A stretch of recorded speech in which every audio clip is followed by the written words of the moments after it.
তখন সাইমন বলে যে আমি একটি ফিল্মে দেখেছিলাম হয়তো সেরাফিয়ারের কবরটি আমরা যদি আগের মতো ঠিক করে দিই তাহলে তার রাগ কমে যাবে। সাইমনের কথা মতো ওরা সেরাফিয়ারের কবর ঠিক করতে থাকে এবং জশ ওদেরকে পাহারা দিচ্ছিল। ওদের কবর যখন প্রায় শেষ তখন একটি কিলার চলে আসে এবং জশকে পাশ কাটিয়ে স্যামের উপরে আক্রমণ করে, কিন্তু ওরা সবাই কিলারের হাত থেকে বেঁচে অ্যাম্বুলেন্সে গিয়ে সেখান থেকে পালিয়ে যেতে শুরু করে। ওরা সবাই খুবই ঘাবড়ে যায় এবং জিজ্ঞাসা করে যে এই পরিস্থিতি থেকে আমরা কিভাবে বাঁচবো। তখন শ্যাম বলে যে ওই কিলারগুলো আমাদেরকে নয় বরং আমাকে মারতে এসেছে, কেননা আমি সেরাফিয়ারের কবর নষ্ট করেছিলাম। তখন জশ বলে যে তুমি ঠিক বলেছো, কেননা ওই কিলার আমার পাশ কাটিয়ে চলে গিয়েছে, এমনটা যেন সে আমাকে দেখেইনি। তখন ডিনা বলে যে যদি এমনটি হবে তাহলে রুবিলিন কেন সাইমনের উপরে হামলা করেছিল এবং স্কাল মাস্ক কেন আমাদের ঘরে এসেছিল। তখন কি সাইমনের গেঁদিতে লেগে থাকা শ্যামের রক্ত দেখায় এবং বলে যে কিলারদের এটা চাই, এবং ডিনার পায়ে শ্যামের রক্ত লেগেছিল আর তাই ওই স্কাল মাস্ক ডিনার বাসায় এসেছিল।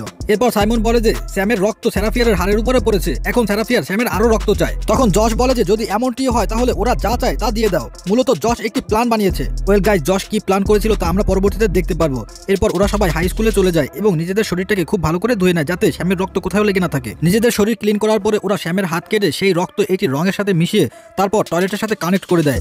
আর যখন কিলারগুলো শ্যামের রক্ত শুকে শুকে সেখানে চলে আসে তারপর ওরা কৌশল করে সকল কিলারগুলোকে ওই টয়লেটের মধ্যে বন্দী করে ফেলে এবং টয়লেটের মধ্যে আগুন ধরিয়ে দেয়। এর ফলে সকল কিলার একসাথে পুড়ে মরে যায়। আগুন নিভে যাওয়ার পরে ওরা ভিতরে ঢুকে দেখতে পায় যে কিলারগুলো মরে গলে গিয়েছে।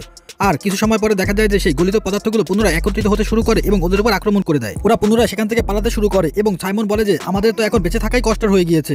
তখন কিট বলে যে আমাদের নয়, শ্যামের। আমরা যদি শ্যামকে কিলারদের হাতে দিয়ে দেই তাহলে আমরা বেঁচে যাব। কিন্তু ডিনা কিটের বিরোধিতা করে। আর তখন কিট জশের ব্যাগ থেকে কতগুলো পেপার বের করে বলে যে এরা সবাই মরে গিয়েছে এবং পেপারগুলো সে মাটিতে ছুঁড়ে মারে। তারপর বলে যে আমাদের বেঁচে থাকার এখন একটি মাত্র রাস্তা রয়েছে আর তা শ্যামকে ওদের হাতে তুলে দেওয়া। এরপর জশ মাটিতে বসে পড়ে এবং পেপারগুলোকে দেখতে থাকে। তারপর শ্যাম বলে যে কিট ঠিকই বলেছে, আমার জন্য তোমরা কেন বিপদে পড়বে, তার চেয়ে বরং আমি নিজের জীবন দিয়ে দিই। এটি বলে শ্যাম টয়লেটের দিকে চলে যায়। কিছু সময় পরে কিলাররা যখন শ্যামকে মারতে চলেছিল এমন সময় কিট শ্যামকে বাঁচিয়ে নেয়। মূলত কিটের মন পরিবর্তন হয়ে গিয়েছে এবং ওরা শ্যামকে বাঁচানোর চেষ্টা করছে। তখন শ্যাম বলে যে এসব কি হচ্ছে।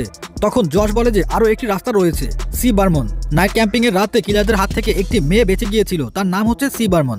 এরপর ওরা সি বার্মনের নাম্বার খুঁজে বের করে এবং তাকে কল করে, কিন্তু সি বার্মন ফোন উঠায় না। আর তাই তারা সি বার্মনকে একটি ভয়েস মেসেজ সেন্ড করে। শ্যাম ওই পেপারটি পড়তে থাকে এবং বলে যে সি বার্মন মরে গিয়েছিল। ডিনা বলে যে না, সি বার্মন বেঁচে আছে। তখন শ্যাম বলে যে হ্যাঁ সে বেঁচে আছে, কিন্তু তার প্রথমেই সে মারা গিয়েছিল।